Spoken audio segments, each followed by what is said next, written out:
Hi!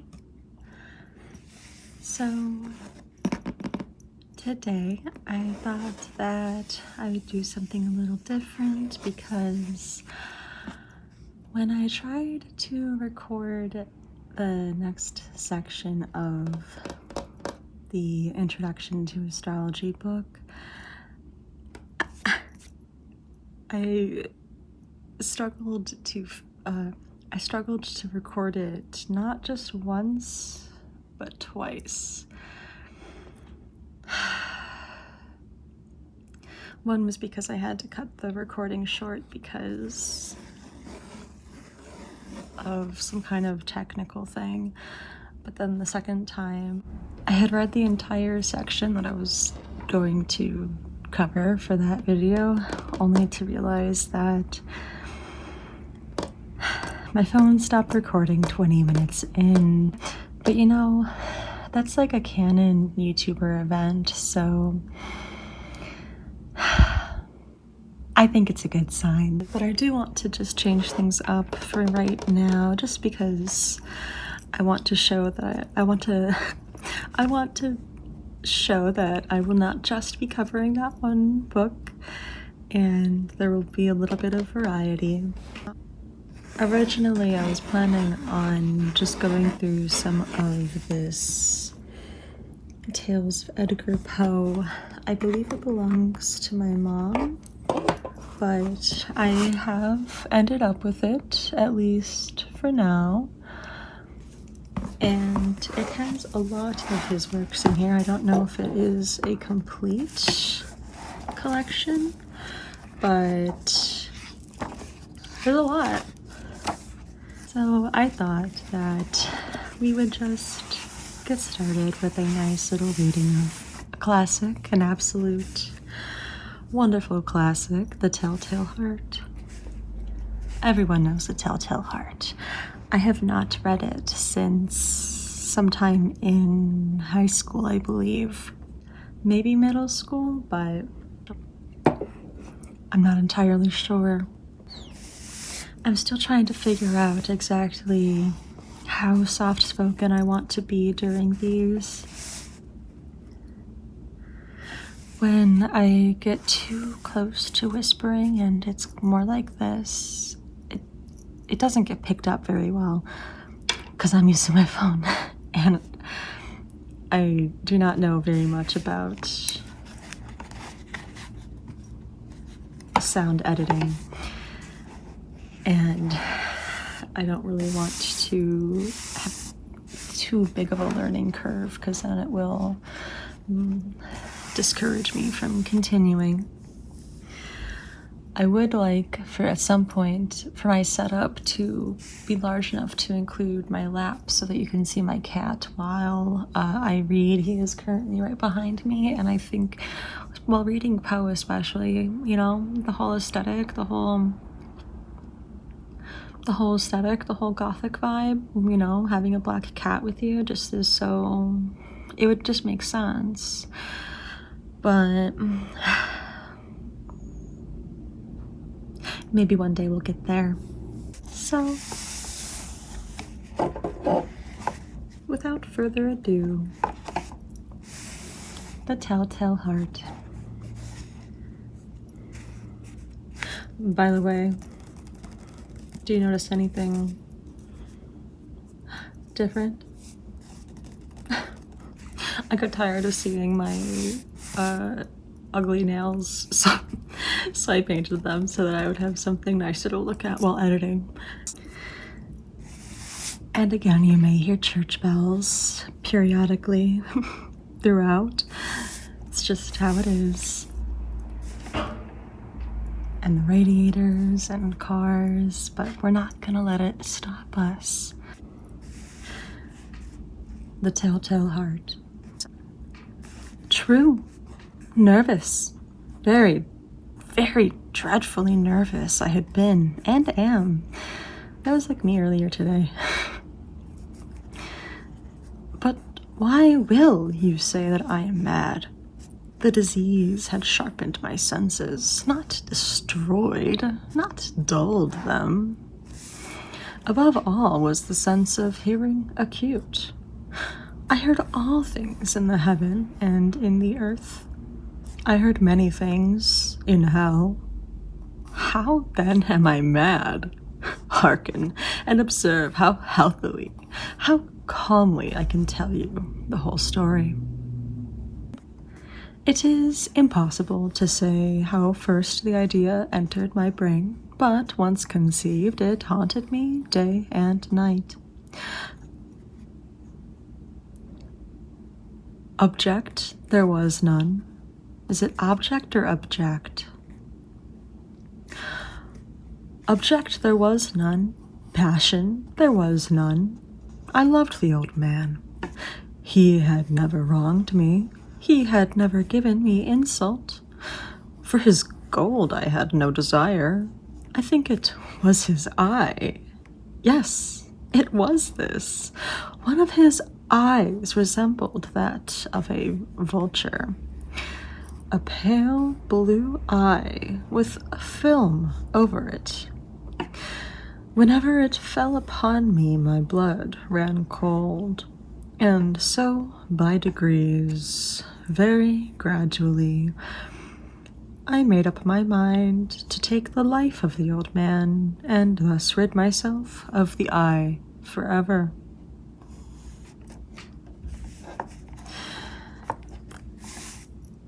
Let me know what you think about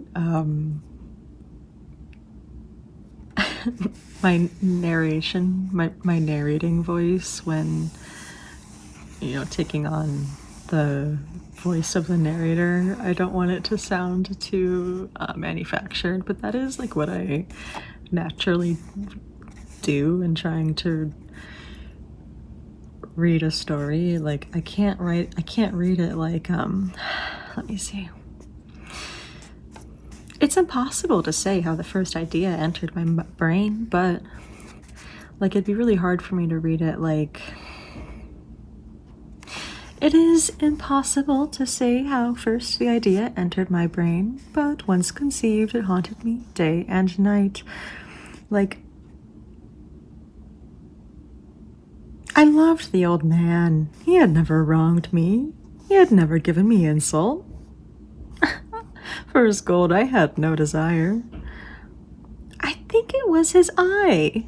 Yeah, that was it. I don't know. But no, this is like a madman. So I feel like I have to go into a lower register and embody that. So that's what I'm going to continue to do, but I would love to hear your feedback. Now, this is the point. You fancy me mad. Madmen know nothing. But you should have seen me. You should have seen how wisely I proceeded. With what caution, with what foresight, with what dissimulation I went to work. I was never kinder to the old man than during the whole week before I killed him.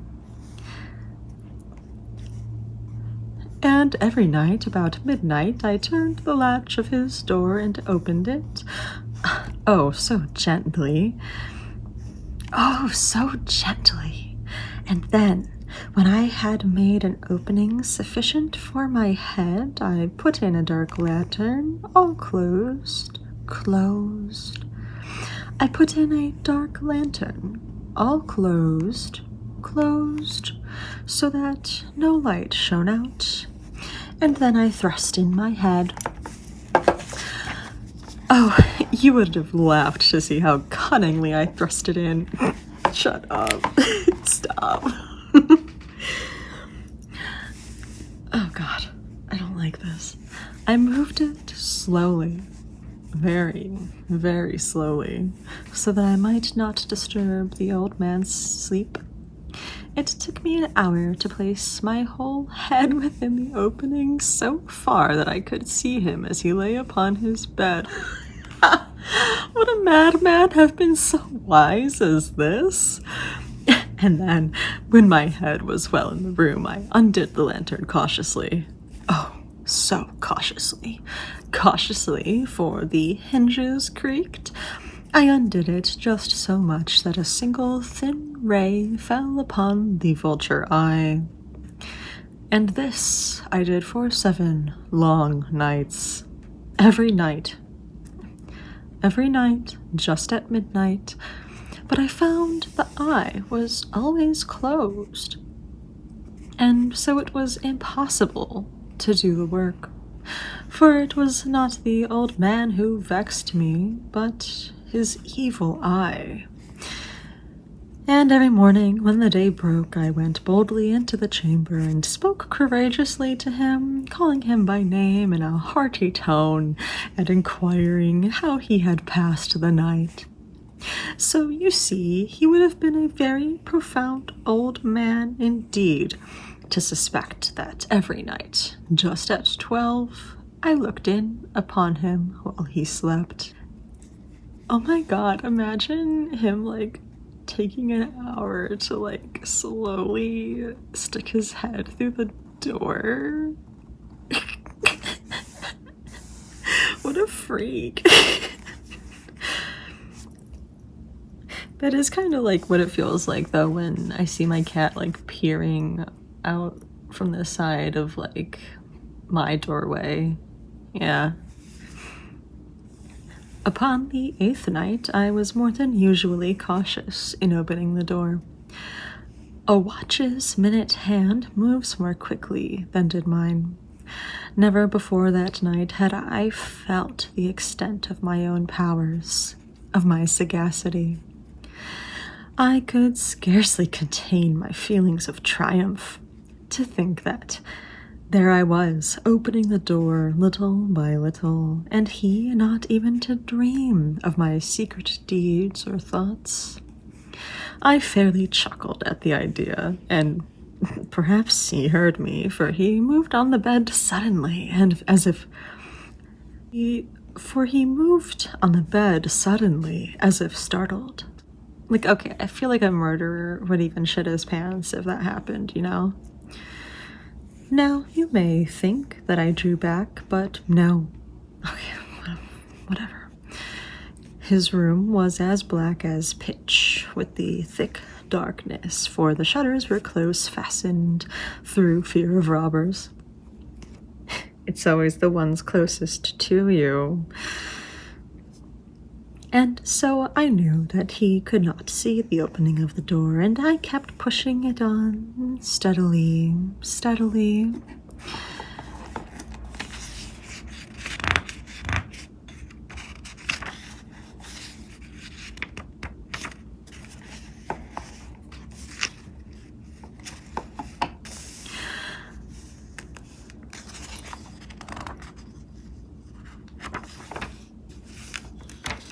There it is. Okay, I knew I was missing a page. I had my head in and was just about to open the lantern when my thumb slipped upon the tin fastening, and the old man sprang up in the bed, crying out, "Who's there?" What would a guy in Virginia sound like? An old man in Virginia. Who's there? There we go. I kept quite still and said nothing. For a whole hour I did not move a muscle, and in the meantime I did not hear him lie down. He was still sitting up in the bed listening, just as I have done night after night, hearkening to the death watches in the wall. Presently I heard a slight groan, and I knew it was the groan of mortal terror. It was not a groan of pain or of grief. Oh no, it was the low, stifled sound that arises from the bottom of the soul when overcharged with awe. I knew the sound well. Many a night, just at midnight, when all the world slept, it has welled up from my own bosom, deepening, with its dreadful echo, the terrors that distracted me. I say I knew it well.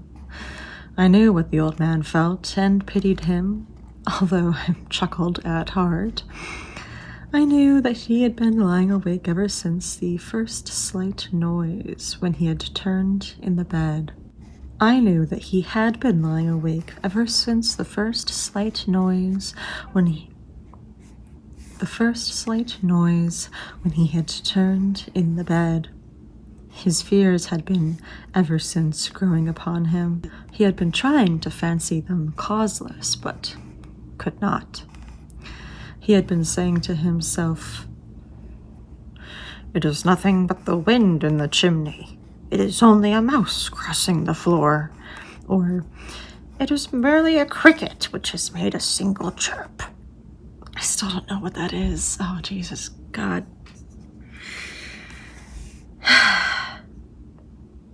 "It is nothing but the wind in the chimney." No, that's really stupid. "It is nothing but the wind in the chimney. It is only a mouse crossing the floor."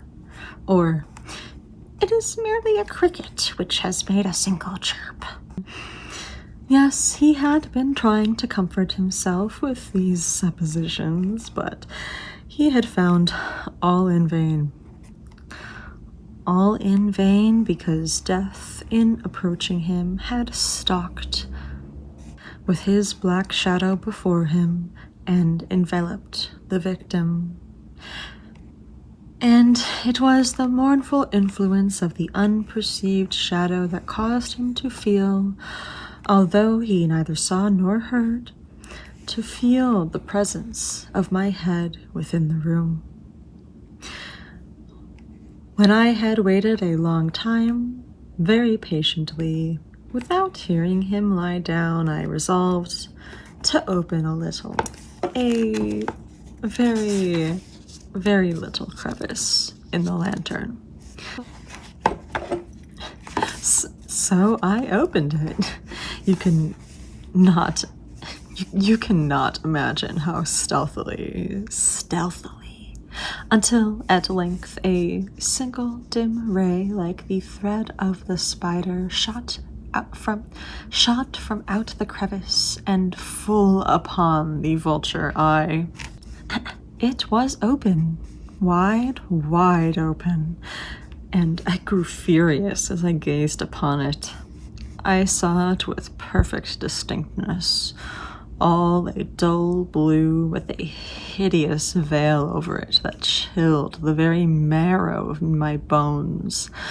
But I could see nothing else of the old man's face or person, for I had directed the ray as if by instinct precisely upon the damned spot. And now, have I not told you that what you mistake for madness is but over-acuteness of the senses? Now I say, there came to my ears a low, dull, quick sound, such as a watch makes when enveloped in cotton. I knew that sound well, too. It was the beating of the old man's heart. It increased my fury, as the beating of a drum stimulates the soldier into courage. But even then I refrained and kept still. I scarcely breathed. I held the lantern motionless. I tried how steadily I could maintain the ray upon the eye. Meantime, the hellish tattoo of the heart increased. It grew quicker and louder every instant. The old man's terror must have been extreme. It grew louder, I say, louder every moment. Do you mark me well? I have told you that I am nervous. So I am. And now, at the dead hour of the night, amid the dreadful silence of that old house, so strange a noise as this excited me to uncontrollable terror. Yet for some minutes longer I refrained and stood still. But the beating grew louder. I thought the heart might burst. And now a new anxiety seized me. The sound would be heard by a neighbor. The old man's hour had come. With a loud yell, I threw open the lantern and leaped into the room. He shrieked once only. In an instant, I dragged him to the floor and pulled the heavy bed over him. I then smiled gaily to find the deed so far done, but for many minutes the heart beat on with a muffled sound. This, however, did not vex me. It would not be heard through the wall. At length it ceased. The old man was dead. I removed the bed and examined the corpse. Did he, smother him with the bed? He just, smothered him with a mattress?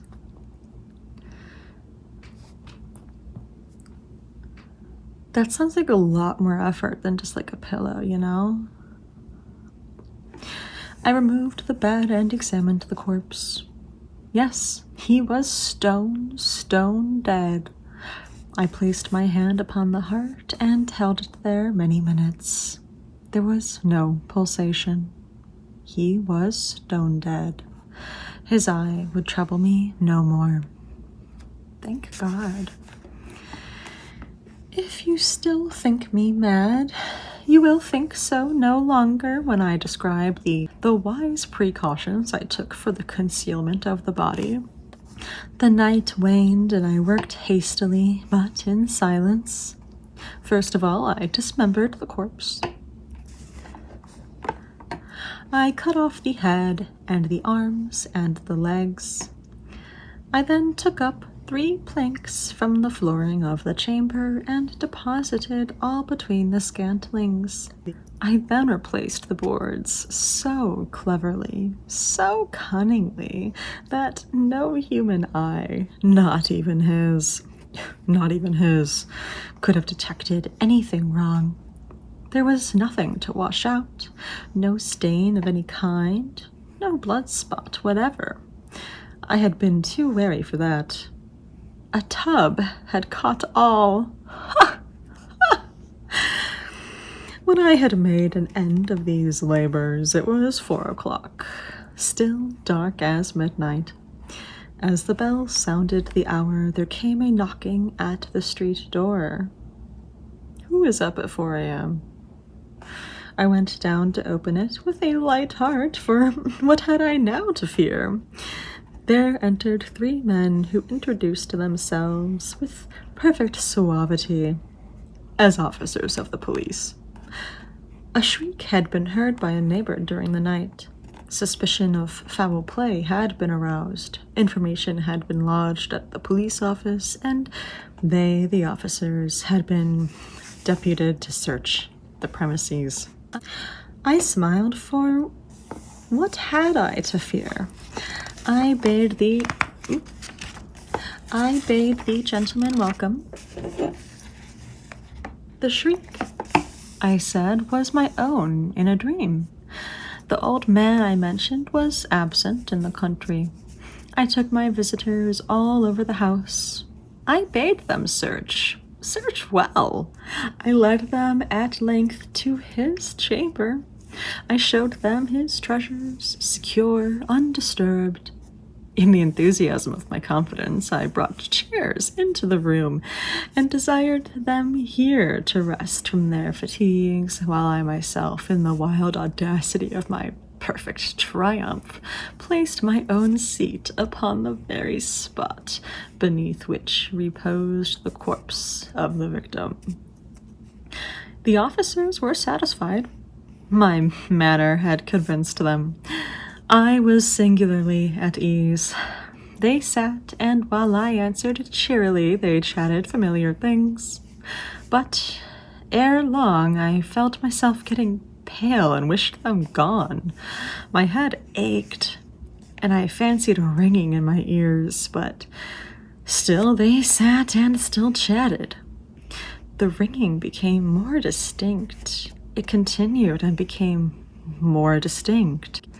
I talked more freely to get rid of the feeling, but it continued and gained definitiveness until, at length, I found that the noise was not within my ears. No doubt I now grew very pale, but I talked more fluently and with a heightened voice. Yet the sound increased, and what could I do? It was a low, dull, quick sound, much such a sound as a watch makes when enveloped in cotton. I gasped for breath, and yet the officers heard it not. I talked more quickly, more vehemently, but the noise steadily increased. I arose and argued about trifles in a high key and with violent gesticulations, but the noise steadily increased. Why would they not be gone? I paced the floor to and fro with heavy strides, as if excited to fury by the observation of the men, but the noise steadily increased. Oh, God, what could I do? I foamed, I raved, I swore. I swung the chair upon which I had been sitting and grated it upon the boards, but the noise arose over all and continually increased. It grew louder, louder, louder, and still the men chatted pleasantly and smiled. Was it possible they heard not? Almighty God, no, they heard, they suspected, they knew. They were making a mockery of my horror. This I thought, and this I think. But anything was better than this agony. Anything was more tolerable than this derision. I could bear these hypocritical smiles no longer. I felt that I must scream or die. And now again, hark, louder, louder, louder, louder. Villains, I shrieked, dissemble no more. I admit the deed. Tear up the planks. Here, here. It is the beating of this hideous heart. That was so silly. That was so silly. I don't know how I feel about my voice acting for that one. It's not one of my strong suits. I don't know if I can count this as soft-spoken either, but we'll see.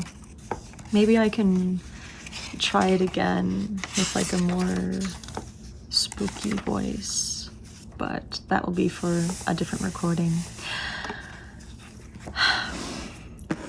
Well, I hope you enjoyed this. It was a bit shorter than the other videos that I have done so far, but I think a little bit of variety can be nice.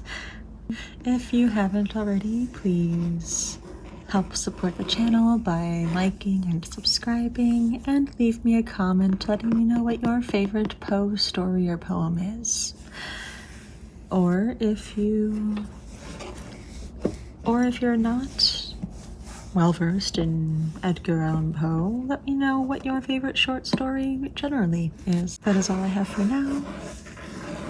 And I wish you well, and I will see you later. Bye.